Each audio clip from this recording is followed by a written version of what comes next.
Good morning, students. Myself, Miss Nasheed, and I am going to teach you biology today. सबसे पहले हम लोग पढ़ने वाले हैं चैप्टर आज जो है वो हमारा kingdom Animalia.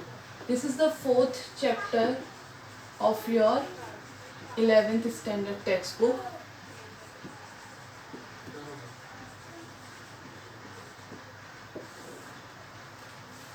You all must be aware of this kingdom animalia. Kingdom animalia आप लोगों ने स्कूल लाइफ में भी पढ़ा है. But how we divided the whole category of animals or whole category of organisms into this group. There are so many organisms in this world. अगर हम लोग बात करें there are how many species, तो there are total 807 million species. There are 807 million species of organisms. This is not given in your textbook, but 807 million जो species है animals की, उनको अगर हमको कैटेगराइज करना है, अगर उनको हमको जो है डिवाइड करना है ग्रुप्स में, that is very difficult work to do. It is very difficult to categorise so many animals और so many organisms. We can say animals, plants, everyone. हम सबको जो है वो कैटेगराइज करना बहुत मुश्किल होता है. अगर आपको जो है एक ऐसी लाइब्रेरी में छोड़ दिया जाए कि जहाँ पे सारी बुक्स एकदम पाइल्ड अप है और वो सब्जेक्ट वाइज कैटेगराइज नहीं है, अगर उसमें से आपको एक बुक सर्च करनी है तो आपके लिए पॉसिबल नहीं रहेगा कि आप उस पूरे के बुक्स के पाइल में से, बुक के ढेर में से आप लोग कोई एक पर्टिकुलर बुक को सर्च कर पाओ. तो इसके लिए ज़रूरी है कि आपको बुक्स को कैटेगराइज करना पड़ेगा सब्जेक्ट वाइज, फैकल्टी वाइज. आप लोग जो है वो साइंस, कॉमर्स, आर्ट्स की बुक को पहले अलग करोगे, फिर साइंस में हम लोग जो है फिजिक्स, केमिस्ट्री, बायोलॉजी, मैथमेटिक्स, ये सब्जेक्ट वाइज बुक्स को अलग करेंगे. फिर ऑथर्स के नेम को अल्फ़ाबेटिकल ऑर्डर में अरेंज करेंगे, जब जाके हम कोई बुक को जो है लाइब्रेरी में सर्च कर पाते हैं. क्योंकि सब अलग अलग सब्जेक्ट की बुक्स जो है वो अलग अलग कबर्ड्स में या रैक्स में होती है. बट ये जो है अभी हमको अगर ऑर्गेनिजम्स को स्टडी करना है और अगर हमको उसको कैटेगराइज नहीं करेंगे तो इनको स्टडी करना पॉसिबल नहीं रहेगा. आप लोगों ने आपने जो है प्रीवियस स्टैंडर्ड्स में पढ़ा होगा कि ऑर्गेनिजम्स को हम लोग जो है विटेकर ने ऑर्गेनिजम्स को 5 कैटेगरीज में डिवाइड किया था. Kingdom Monera, kingdom protista, kingdom fungi, kingdom Plantae and kingdom animalia. तो ये जो 5 किंगडम्स है उनमें से हम जो आज किंगडम पढ़ने वाले हैं वो है किंगडम एनिमेलिया, जो आपकी 11th स्टैंडर्ड टेक्स्ट बुक में एक एज ए सेपरेट चैप्टर दिया हुआ है. तो किंगडम एनिमेलिया में हमको क्या पढ़ना है, सबसे पहले हम लोग वो देखते हैं. अभी हम लोग को ऑर्गेनिजम्स को कैटेगराइज करना है. ऑर्गेनिजम्स को अगर हमको कैटेगराइज, अभी ऑर्गेनिजम्स को हमने कैटेगराइज कर दिया. किंगडम मोनेरा में हम लोगों ने यूनिसेल्युलर ऑर्गेनिजम्स को डाल दिया, प्रोकैरियोट्स को, और जो है हमारे किंगडम प्रोटिस्टा में हमने यूनिसेल्युलर यूकैरियोट्स को डाल दिया. किंगडम फंजाई में हमने सेप्रोफाइट्स को डाल दिया. प्लांटे में हमने ऑटोट्रॉफ्स को डाल दिया. तो अब बचा जो है किंगडम एनिमेलिया में ऑब्वियसली वो ऑर्गेनिज्म रहेंगे जो हेटरोट्रॉफ्स है. हेटरोट्रॉफ्स मतलब जो अपना फूड खुद प्रिपेयर नहीं कर सकते. तो ऐसे ऑर्गेनिज्म जो अपना फूड खुद प्रिपेयर नहीं कर सकते वो जो आ गए किसके अंदर, किंगडम एनिमेलिया में. एक तो ये हो गया क्राइटेरिया कि किंगडम एनिमेलिया में हम किसी को प्लेस करेंगे, किसी भी ऑर्गेनिज्म को. दूसरा, वो मल्टी सेल्यूलर रहेगा. किंगडम एनिमेलिया में जितने भी ऑर्गेनिजम्स रहेंगे वो मल्टी सेल्यूलर रहेंगे, क्योंकि अगर वो यूनिसेल्यूलर रहेंगे तो हम उसको किंगडम प्रोटिस्टा में रखेंगे. तो ये सारे मल्टी सेल्यूलर ऑर्गेनिज्म है. तो 2 चीज़ें यहाँ पे जो है हमने डिस्कस कर ली कि एक ऑर्गेनिज्म अगर वो मल्टी सेल्यूलर है, अगर उसका मोड ऑफ न्यूट्रिशन हेटरोट्रॉफिक है, तो वो आ जाएगा हमारे किंगडम एनिमेलिया में. अब किंगडम एनिमेलिया के अंदर हमको फर्दर बहुत ज़्यादा क्लासिफाई, एनिमल्स की अगर हम स्पीशीज़ देखें तो इतनी सारी जो है वो स्पीशीज़ है एनिमल्स की, और उसको हमको अगर कैटेगराइज करना है, उसको अगर हमको फर्दर डिवाइड करना है तो उसके लिए भी हमको एक क्राइटेरिया फिक्स करना रहेगा. अगर हम आपको अगर स्टूडेंट्स को कहा जाए कि स्टूडेंट्स को क्लासीफाई करो, अगर आपको अपने पूरे कॉलेज के स्टूडेंट्स को क्लासीफाई करना है तो आप कैसे क्लासीफाई करोगे? उनके जो है वो स्टैंडर्ड वाइज क्लासीफाई करोगे, कौन से FY जैसे स्टूडेंट्स हैं, कौन से SY जैसे स्टूडेंट्स हैं, कौन से डिग्री कॉलेज स्टूडेंट्स हैं, हम ऐसे कैटेगराइज करेंगे. अगर हम एक ही क्लासरूम में अगर स्टूडेंट्स को क्लासीफाई करने बोलेंगे तो स्टूडेंट्स को कैसे क्लासीफाई किया जाएगा, कुछ जो है आईटी स्टूडेंट्स रहेंगे, कुछ नॉन आईटी रहेंगे। तो अगर हमको क्लासीफाई करना है किसी भी चीज़ को तो हमको एक क्राइटेरिया रिक्वायर्ड होता है। तो अब हमको किंगडम एनिमेलिया में किस तरह से हम फर्दर क्लासिफिकेशन करेंगे वो आज हमको स्टडी करना है, ठीक है। तो आज हम लोग देखने वाले हैं कि जो ऑर्गेनिज्म किंगडम एनिमेलिया को बिलोंग करते हैं हम उनको फर्दर कैसे क्लासिफाई कर सकते हैं। अब देखो किंगडम एनिमेलिया में जो ऑर्गेनिज्म बिलोंग कर रहे हैं वो सारे के सारे ऑर्गेनिजम्स जो है वो कैसे हैं, सब जो है हेट्रोट्रॉफिक मोड ऑफ न्यूट्रिशन रखते हैं, दे आर मल्टीसेल्युलर, ये मैंने ऑलरेडी बता दिया है। And most of them they have locomotion, they can move, they can change their place, they can move from one locus to another, एक जगह से दूसरी जगह जो ऑर्गेनिज्म चल के जा सकते हैं उनको हम कहते हैं दे हैव लोकोमोशन। लेकिन some exceptions are there, sponges can not move, barnacles cannot move, there are some exceptions but most of the animals they can locomote, they can move from one place to another, but plants cannot move, we all know कि plants जो है उनमें locomotion नहीं होती। तो kingdom animalia में जो organism belong करेंगे उनके अंदर लोकोमोशन भी रहेगा। अब हम लोग जो है वो क्राइटेरिया डिस्कस करने जा रहे थे। तो सबसे पहला जो क्राइटेरिया, देखो आप लोगों की अगर टेक्स्ट बुक में आप लोग देखोगे तो क्राइटेरिया के खाली कैटेगरीज के नाम दिए हुए हैं, उसका एक्सप्लेनेशन नहीं दिया हुआ है, बट मैं यहाँ पे आपको हर एक जो है वो जो जो आपके टेक्स्ट बुक में मेंशन है नेम, सबके एक्सप्लेनेशन यहाँ पे बताने वाली हूँ।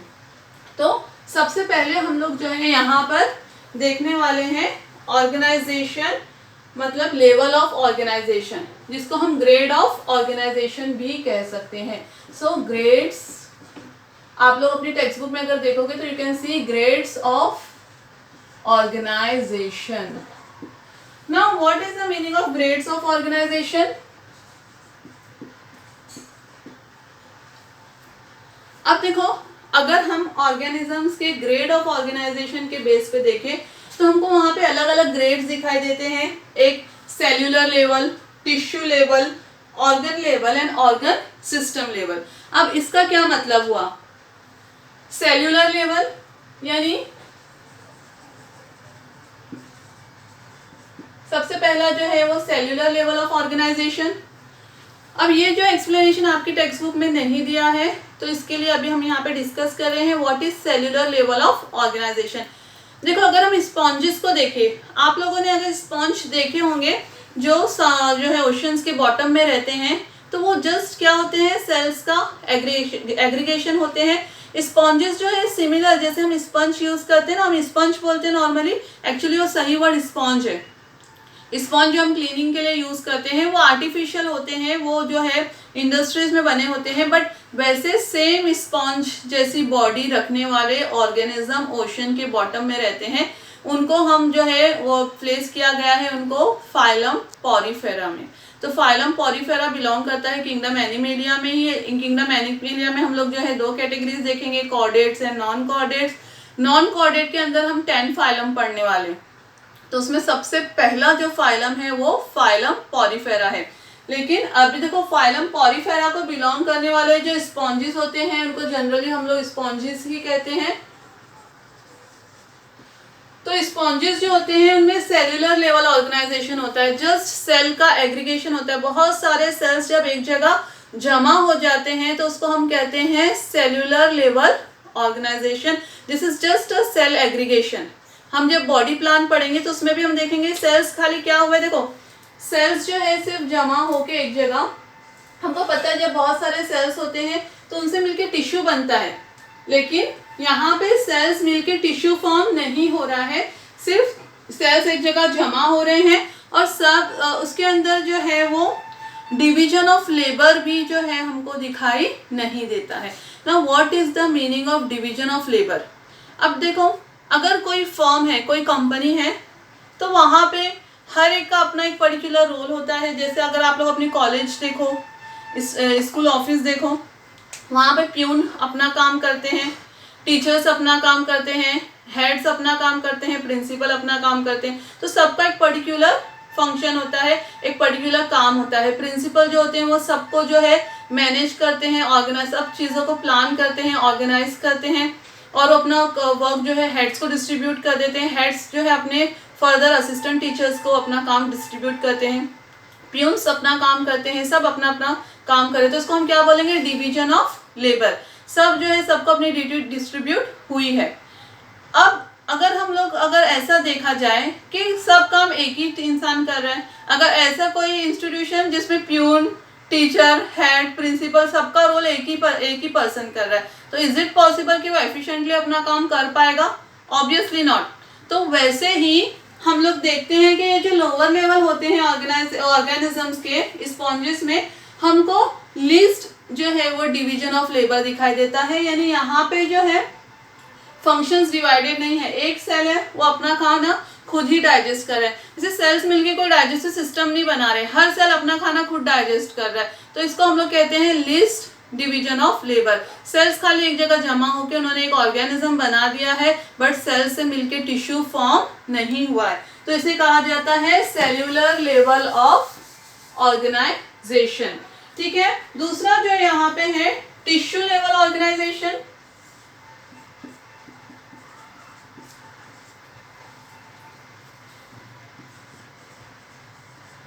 अब टिश्यू लेवल ऑर्गेनाइजेशन में क्या रहेगा, सेल्स सब जमा होके जो है वो टिश्यू फॉर्म करेंगे। मैंने बताया था कि ये सेल्यूलर लेवल ऑर्गेनाइजेशन हमको दिखाई देता है फाइलम पॉरीफेरा में, और टिश्यू लेवल ऑर्गेनाइजेशन हमको दिखाई देता है फाइलम निडेरिया में।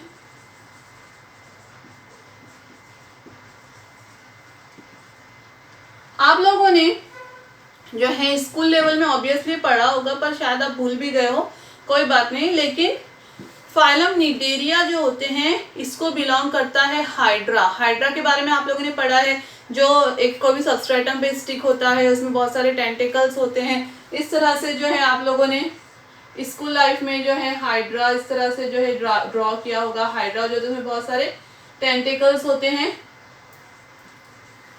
जेलीफिश,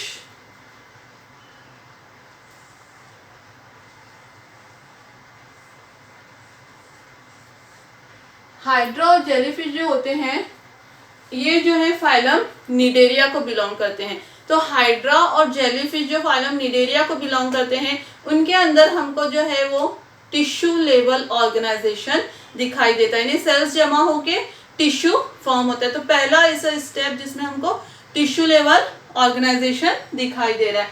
तो दूसरा हो गया टिश्यू लेवल ऑर्गेनाइजेशन।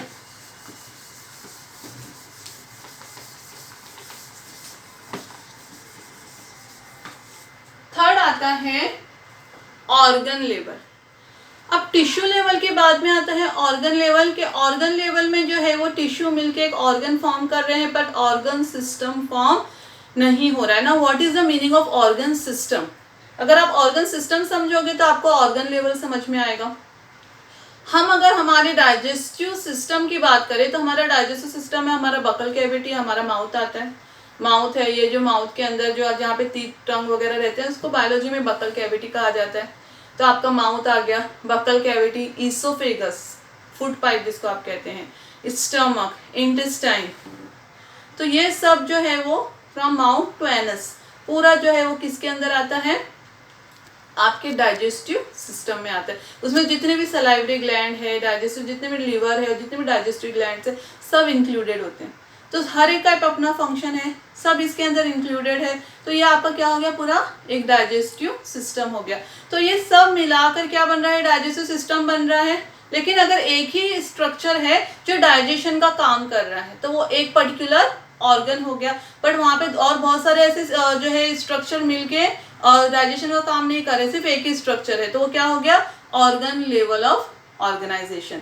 तो अगर बहुत सारे ऐसे ऑर्गन मिलके पूरा डाइजेशन का काम करेंगे तो हम उसको क्या कहेंगे, ऑर्गन सिस्टम। ठीक है, तो अभी यहाँ पे थर्ड नंबर है organ level. This organ level of organization is seen in phylum Platyhelminths.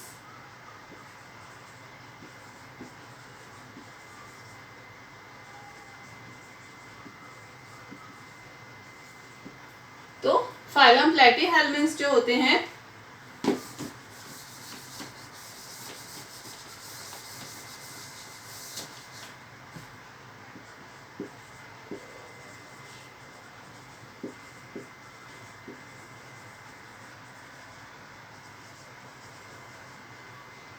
Phylum प्लेटीहेल्मिन्थ्स जो होते हैं उनके अंदर हमको ऑर्गन लेवल ऑफ ऑर्गेनाइजेशन दिखाई देता है। Now fourth one is last one, जो मैंने अभी आपको ऑर्गन सिस्टम एक्सप्लेन किया। Organ system level of organisation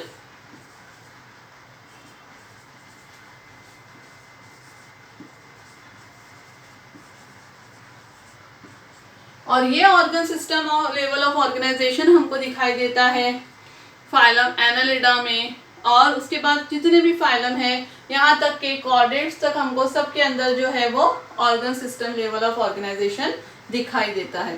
ठीक है, तो फाइलम एनालिडा में एज ए एग्जांपल लिख रही हूँ। ना इसके साथ जो है हमने अभी देखा ग्रेड्स ऑफ ऑर्गेनाइजेशन। तो ग्रेड्स ऑफ ऑर्गेनाइजेशन या फिर हम लोग जिसको बोल सकते हैं levels of organisation, cellular level, tissue level, organ level and organ system level. अब ये एक क्या था, क्राइटेरिया था जिसके थ्रू हम क्लासिफाई कर सकते हैं ऑर्गेनिजम्स को। अब हम दूसरा क्राइटेरिया पढ़ने जा रहे हैं।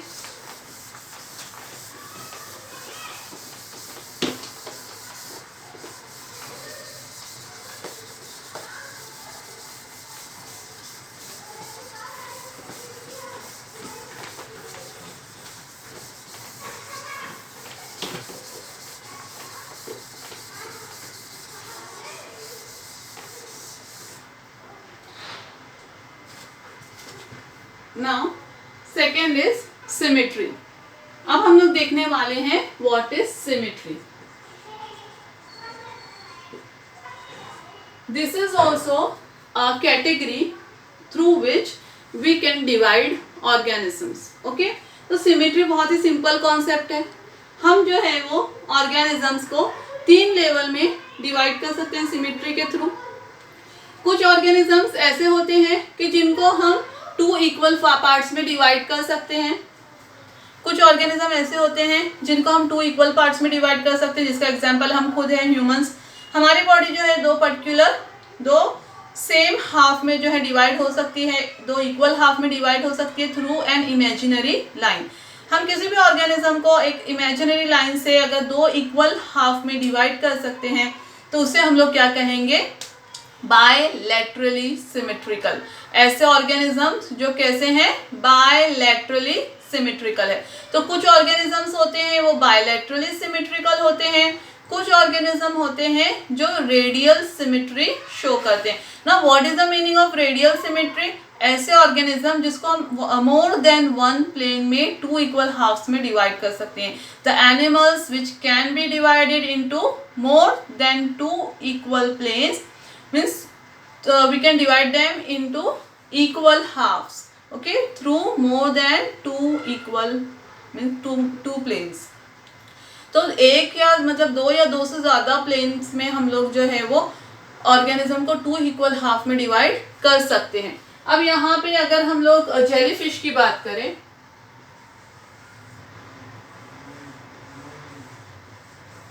अब जेलीफिश को हम लोग जो है मोर देन 2 प्लेन में इक्वल हाफ्स में डिवाइड कर सकते हैं। तो इसका मतलब क्या हुआ, ये जो हमारी जेलीफिश है, अब ये जो है मैंने ऐसे जो है साइड व्यू लिया है। अगर इसका हम लोग ऊपर से व्यू देखेंगे तो हम उसको मोर देन, अभी कोई भी सर्कल चीज है जो भी जो है ऑर्गेनिज्म जो राउंड है, ये स्टार फिश है, स्टार फिश को भी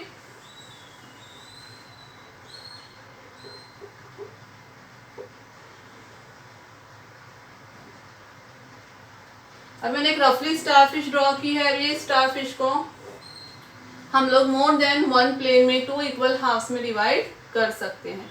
ठीक है, हम लोग 5 प्लेन में डिवाइड कर सकते हैं स्टारफिश को। ये पेंटा सिमेट्री शो करता है, so it is more than 1 plane.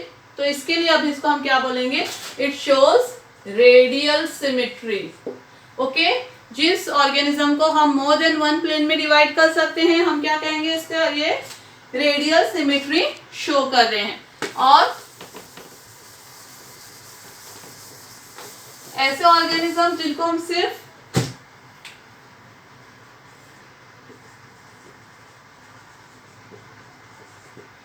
ऐसे ऑर्गेनिज्म जो सिर्फ सिंगल प्लेन में 2 इक्वल हाफ्स में डिवाइड हो सकते हैं, जैसे मैंने हमको ह्यूमन बॉडी का एग्जांपल दिया।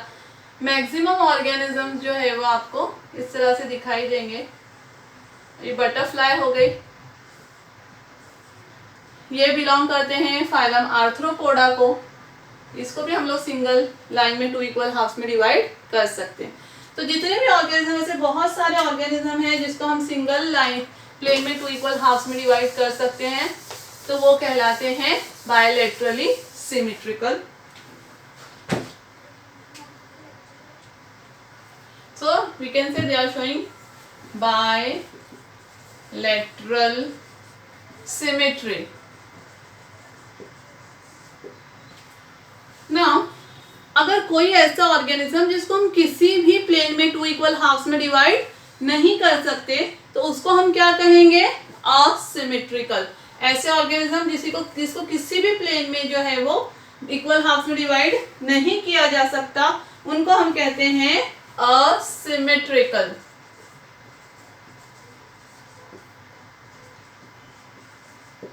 So, जो है कुछ ऑर्गेनिज्म होते हैं वो रेडियल सिमेट्री शो करते हैं, कुछ बायलैटरल सिमेट्री शो करते हैं, और कुछ ऑर्गेनिज्म जो होते हैं वो असिमेट्रिकल होते हैं, यानी हम लोग उनको कहेंगे they are showing asymmetry। Okay, few organisms are showing asymmetry। अब asymmetry हमको किस में दिखाई देती है? स्पॉन्जेस में।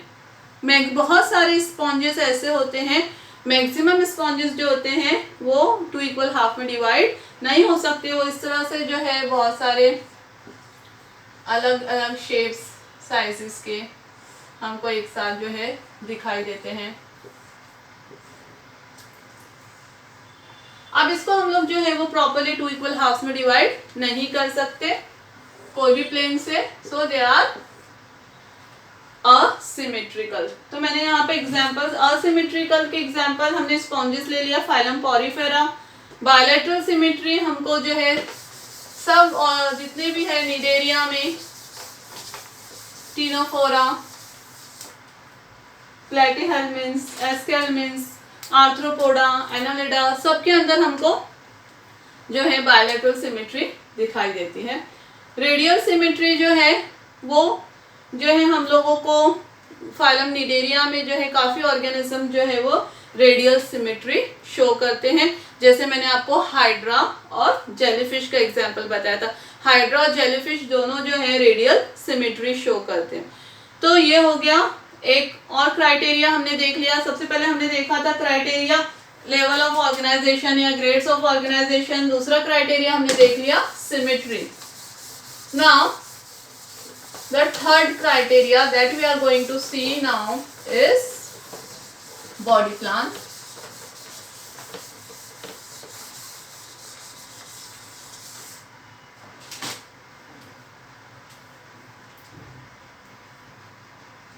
Now body plan, this is given in your textbook।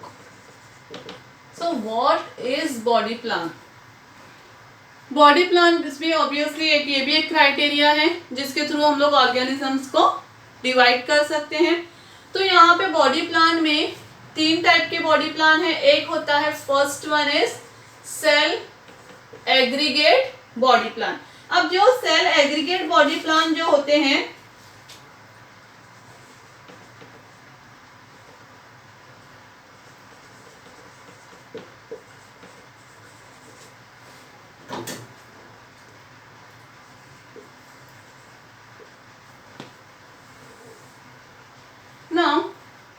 Cell aggregate जो बॉडी प्लान होते हैं उसके अंदर हम लोगों को देखना है कि ये क्या है। स्पॉन्जेस मैंने जैसे कि आप लोगों को बताया,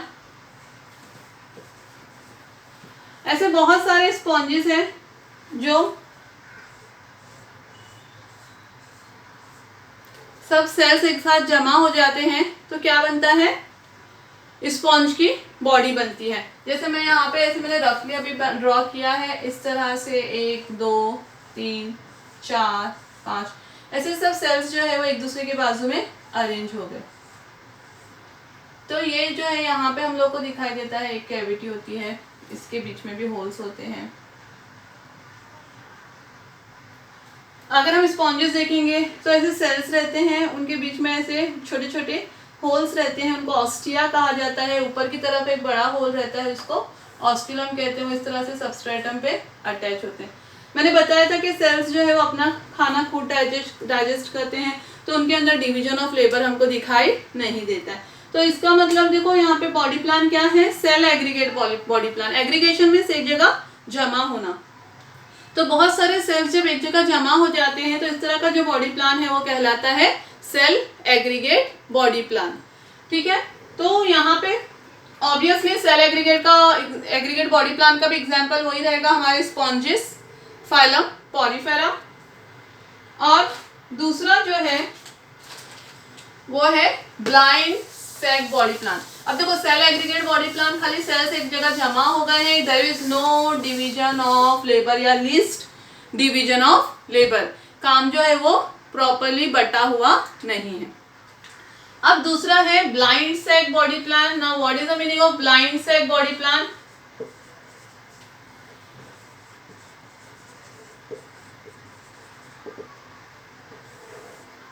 ब्लाइंड सैक बॉडी प्लान जो होता है उसके अंदर जो एक ऑर्गेनिज्म होता है जिसके अंदर दो सेपरेट ओपनिंग्स नहीं होती, मतलब एक सिंगल ओपनिंग होती है, उसी से इजेशन होता है, उसी से इंजेक्शन होता है, मतलब फूड एंटर भी उसी से करता है और उसी में से जो है वेस्ट मटेरियल भी निकल के बाहर आता है। अभी जैसे मैंने ये ऐसी जो है एक सिंगल ओपनिंग है,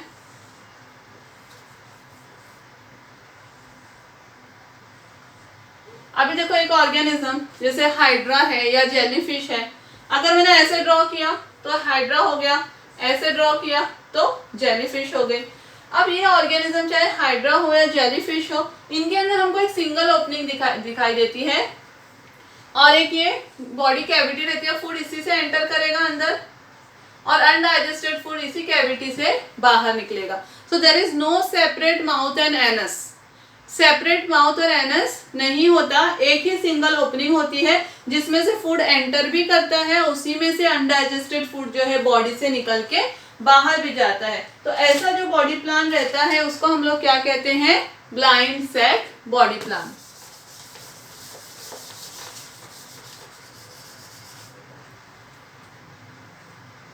now the third and the last one of this body plan is tube within tube body plan.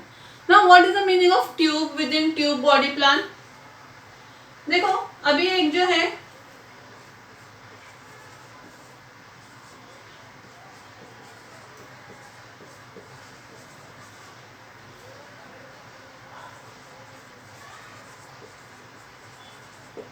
अब है tube within tube body plan. अब ये tube within tube body plan जो है वो किस तरह से होता है, लेट मी शो यू।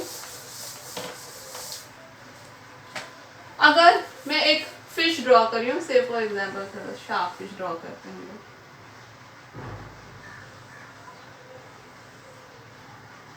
ठीक है।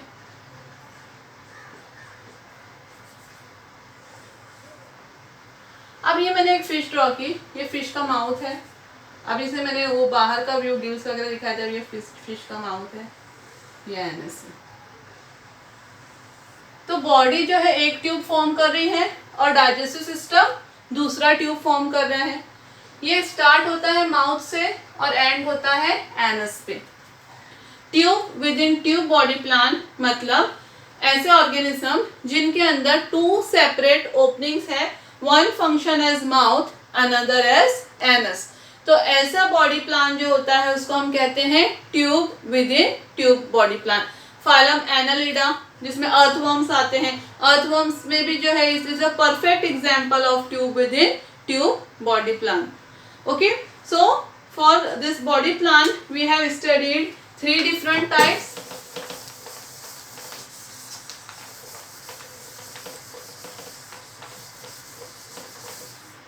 यहाँ पे हमने बॉडी प्लान में 3 टाइप्स देखे, cell aggregate body plan,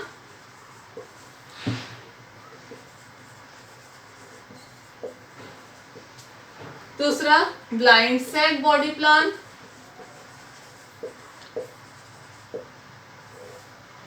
then tube within tube body plan. So these are the three different categories of body plan. So with this we have discussed three criteria of classification in this kingdom Animalia. The first criteria that we discussed was level of organization or grades of organization. The second we discussed was the symmetry, and the third one that we discussed is body plan. But this is not enough. We have further categories, but that criteria we will discuss in next lecture. Okay. So today we have discussed only three criteria for classification. In my next lecture we will discuss further. Thank you.